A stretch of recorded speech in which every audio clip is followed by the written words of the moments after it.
हर प्रकार के पाप ताप संताप नष्ट हो जाते हैं।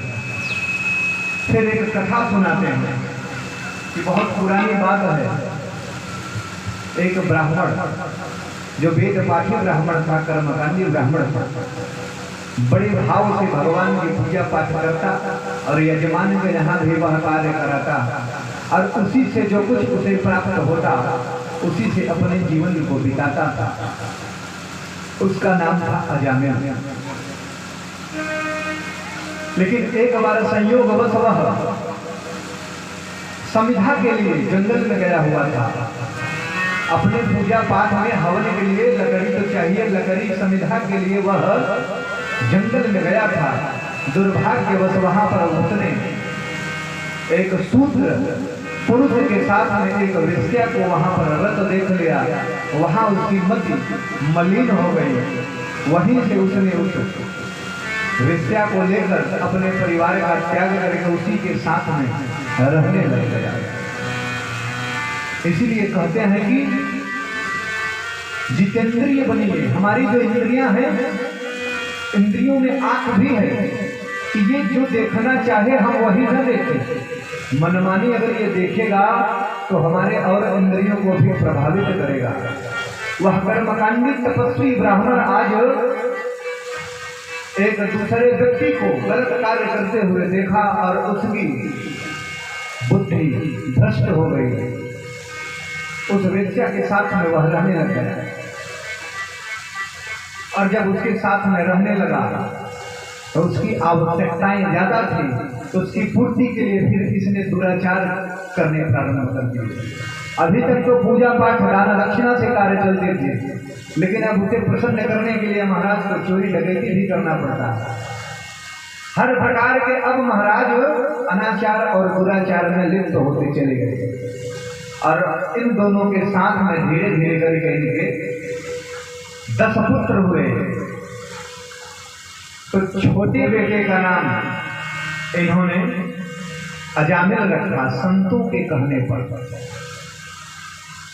घटना ऐसी हुई कि एक बार यह बड़ी योजना बना करके डकैती करने के लिए गया हुआ था और संत जन घूमते फिरते रहते हैं। जहां पर शाम हुआ वहीं पर किसी से राशन पानी का व्यवस्था लेकर के 2 टिक्कर बनाए और खा करके भगवान का भजन करते थे।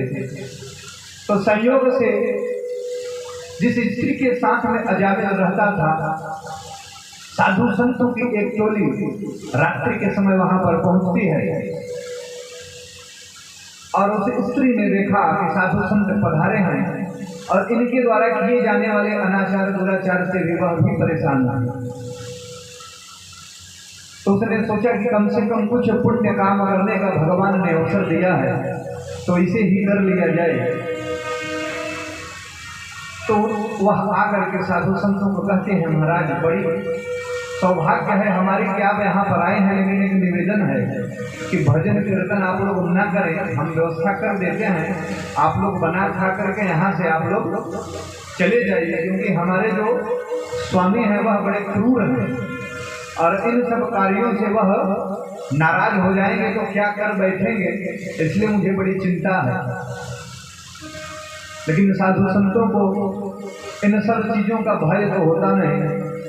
बोले अच्छा ऐसा है तब तो उसका कल्याण होना चाहिए। हम तुम्हारे घर पर आए हैं और तुम्हारे लिए कुछ अच्छा करके न जाए तो फिर साधु संतों के आने का मतलब ही क्या। उसने व्यवस्था किया, इन्होंने अपना भजन कीर्तन करते हुए भोजन प्रसाद का निर्माण किया, भगवान को भोग लगाया और पा लिया। लेकिन अजामिल वहां पर आया नहीं। उस दिन वह घर पर आया नहीं। जब भोर हो गई, साधु संत निकलने वाले थे तो उनको लगा कि इसके लिए हम कुछ कर तो पाए नहीं। तो रहते रहते वहां पर इनको पता चल गया था कि वो जो 10वां संतान होने वाला है वो अभी पेट में ही था। तो संतों ने कहा कि जो कुछ भी हो रहा है हर इच्छा से तुम्हारे साथ हो रही है, कोई चिंता की बात नहीं, लेकिन हम लोगों की एक बात मानना, अब की जो भी बालक होगा उसका नाम नारायण रख देना। क्योंकि वह अजामिल जो है अपनी स्त्री से बहुत प्रेम करता था। तो जब इसने उसके पैदा होने के बाद कहा कि हम इसका नारायण नाम रखना चाहते हैं, एक बार तो उसे लगा कि ये क्या लंबा चौड़ा नाम 4 अक्षर का, छोटा छोटा नाम हो बुलाने में अच्छा लगता है, जिसका कोई मतलब न निकले। कुछ लोग तो बच्चों का नाम लिखवाते तो बड़ा बढ़िया है, भगवान का नाम लिखवाते हैं लेकिन बुलाते नहीं है। बुलाने वाला नाम वही टिंकू पिंटू चिंटू कप्पू पप्पू, जिसका कोई मतलब नहीं है। इसलिए इस प्रसंग को समझना चाहिए कि भैया नामकरण पहले करते थे, अभी देखिए भगवान का भी नामकरण संस्कार होगा, कल के प्रसंग में वह कथा आएगी।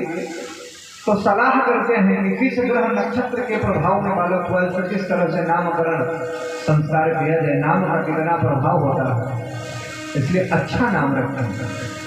आधुनिकता के चक्कर में नाम को बिगाड़े ना, ऐसे नाम रखें। पुराने समय में लोग इतना बढ़िया नाम रखते थे, हर व्यक्ति का किसी न किसी ईश्वर से जुड़ा हुआ ही नाम मिलता था, ताकि हम उस बहाने से ही कम से कम भगवान का नाम लें।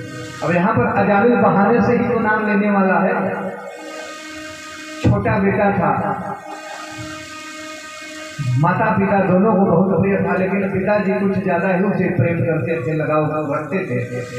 धीरे धीरे वह बड़ा हुआ तो अजामिल अब बूढ़ा हो रहा है, कुछ भी जरूरत होती है ना तो बुलाता है कि बेटा नारायण थोड़ा 1 गिलास पानी देना, बेटा नारायण देखो हमारे जूते नहीं दिख रहे हैं, बेटा नारायण थोड़ा हमारा कुर्ता देखना कहाँ पर है। तो जो भी कार्य रहता वह अपने बेटे से ही करता कराता, और उसी बहाने बार बार वह उसके नाम का संबोधन करता था। धीरे धीरे उसका समय नजदीक आता हुआ, मालूम हुआ, तब तो यम के दूत उसके पास में आए उसके प्राण हरण करने के लिए। और जब यमदूतों को उसने देखा, कहते हैं कि जब अंतिम क्षण आते हैं ना तो व्यक्ति को यम के दूत दिखाई पड़ते हैं, उसी को जो जाने वाला होता है। इसलिए जिस व्यक्ति का प्राणांत होने वाला रहता है ना, अगर आप लोग देखे होंगे तो वह बहुत छटपटाता है, बहुत घबराता है, बहुत परेशान होता है, और उस घबराहट में कई के तो मलमूत्र भी निकल जाते हैं उनसे डर के मारे। तो यहाँ पर अजामिल जब अपने अंत समय में उन देव यमदूतों को देखा तो डर के मारे घबरा करके, जैसे हम लोगों के साथ में कोई अचानक से बात हो जाए तो हमारे साथ में, हमारे मन में जिनके साथ में लगाव है, हे भगवान, हे राम, माता का नाम, पिता का नाम निकलता है ना, अरे बाप रे, अरे माता रे। इस तरह से वो जो नारायण के साथ में इतना जुड़ गया था कि उसके मुंह से निकल पड़ा कि बेटा नारायण बचाओ, बेटा नारायण बचाओ। जब बल देकर बलपूर्वक उसने नारायण के नाम का उच्चारण किया, तब तो महाराज भगवान विष्णु के पार्षद दौड़े दौड़े चले आए कि हमारे स्वामी का नाम उच्चारण कर रहा है और किसी विषम परिस्थिति में, किसी समस्या में फंसा हुआ मालूम होता है, हम लोगों को चल करके उसकी रक्षा सुरक्षा करनी चाहिए। अब तो यहाँ पर आए महाराज, देखिए कि देव यमदूत उन्हें परेशान करने तक तो उन्होंने यमदूतों को मार मार करके भगाना प्रारंभ कर दिया। यमदूत बोले, अरे भैया आप लोग कौन हो, हम लोग तो अपनी ड्यूटी कर रहे हैं, आप अचानक से हमें हमारी ड्यूटी करने से रोकने वाले कौन चले आए। बोले, रे तुम पहचान नहीं रहे, तुम लोग काले काले, हम लोग गोरे गोरे, कम से कम भेद तो समझो। बोले, महाराज हम काला गोरा तो समझ रहे हैं, लेकिन हमारा काम आप करने नहीं दे रहे हैं, काले गोरे काले करके क्या करेंगे। बोले, अभी इसमें क्या पुकारा है, आप लोगों ने सुना नहीं क्या। बोले, क्या पुकारा है, इसने तो अपने बेटे को बुलाया है। बोले, अरे बुलाया होगा किसी को, अपने बेटे को, पोते को, इससे हमसे मतलब नहीं है, लेकिन ये नाम तो हमारे स्वामी का है, और हमारे स्वामी को जो याद करता है, हम उस नारायण के सेवक वहां पर पहुंच जाते हैं। इसलिए जहाँ ये जो विभाग है यह आपका अब नहीं रहा, इसलिए आप लोग यहाँ से चले जाएं।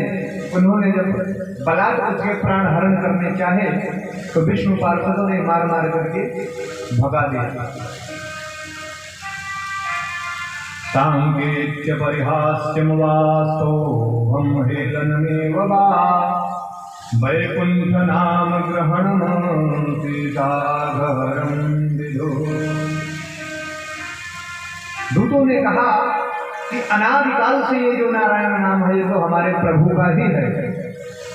ऐसे कोई जान कर ले अनजाने में ले फर्क नहीं पड़ता, भगवान का नाम ले रहा है यही पर्याप्त है। क्योंकि अग्नि का स्पर्श हमारे शरीर से चाहे जाने में हो अथवा अनजाने में हो, लेकिन जो उस अग्नि का धर्म है ताप, वह हमारे शरीर को जलाता ही है, जले चाहे हम उसका जान करके स्पर्श करें या अनजाने में स्पर्श करें।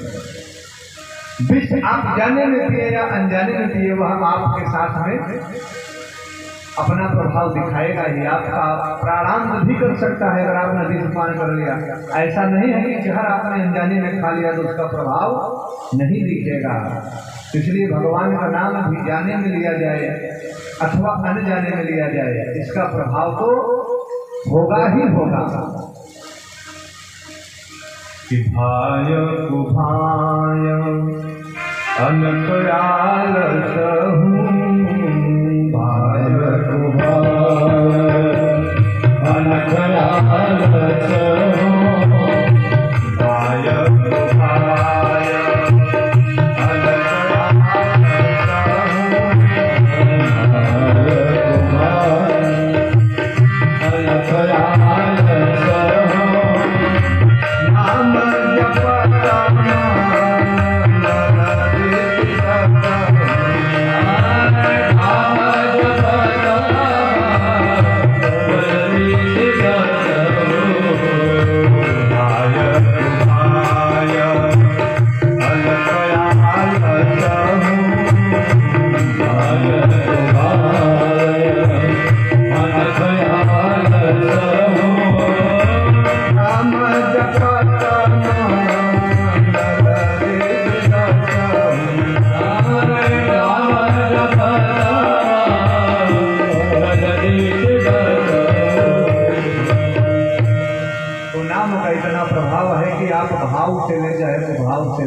उसका प्रभाव आपको देखने को ही मिलेगा। एक बार दैत्यों ने भगवान से कहा कि आप भगवान पूजनीय है, वंदनीय है, लोग हमें हमेशा बुरी दृष्टि से ही देखते हैं, लेकिन सही बताएं भगवान तो हमारे कारण ही आपकी भी पूजा होती है। क्योंकि अगर हम लोग आतंक न फैलाएं, लोगों को परेशान न करें, तो लोग आपको भी याद करने वाले नहीं हैं। इसलिए कुछ उसका लाभ हमें भी तो मिलना चाहिए। अरे हम भी तो आधार हैं, आपकी श्रेष्ठता का आधार हम ही हैं। अरे जब रावण कुंभकर्ण नहीं होंगे तो राम को आने की क्या जरूरत होगी?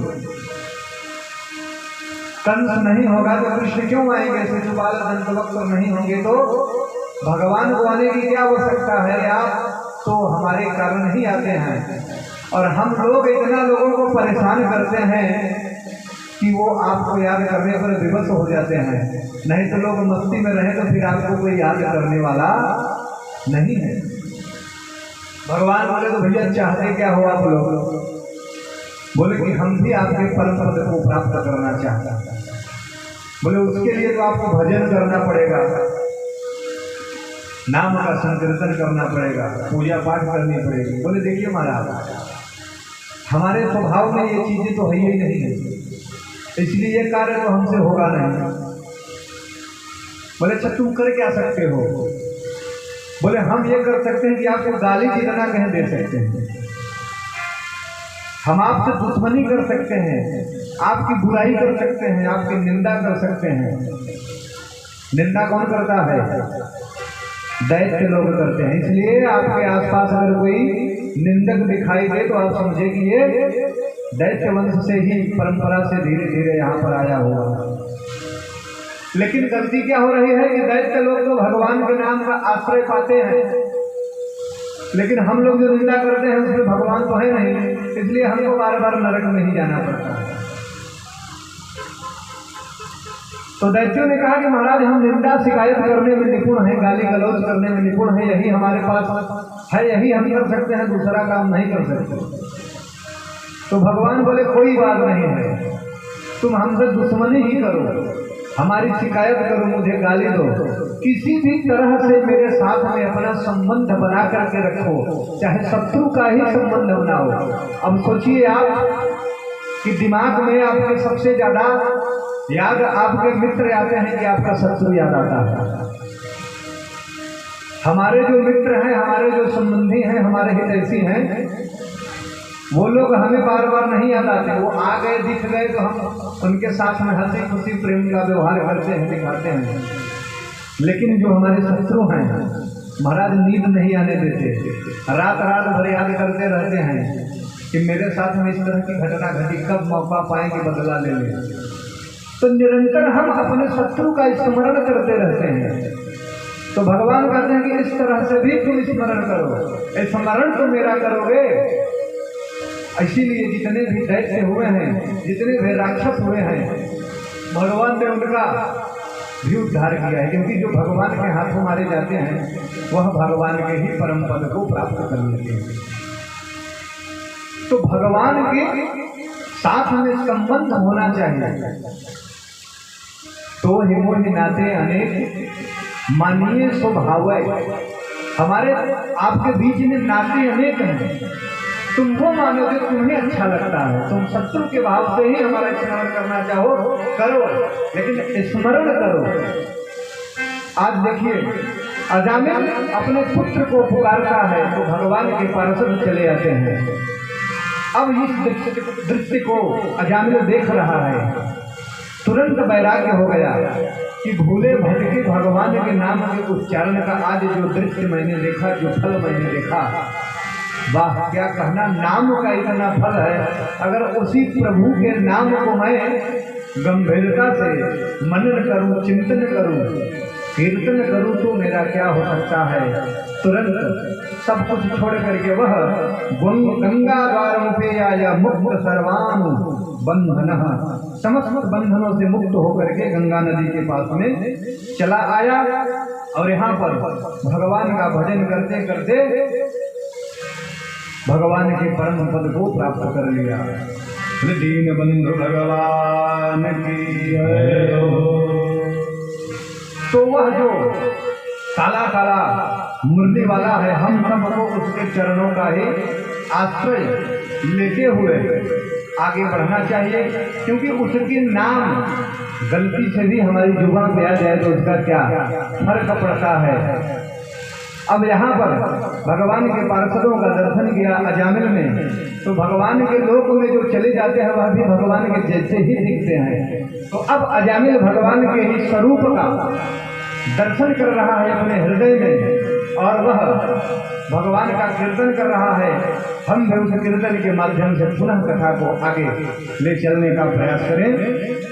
वृंदावन बिहारी लाल की जय हो। छीन लिया मेरा भोला समन, छीन लिया मेरा भोला समन, राधा रमन प्यारो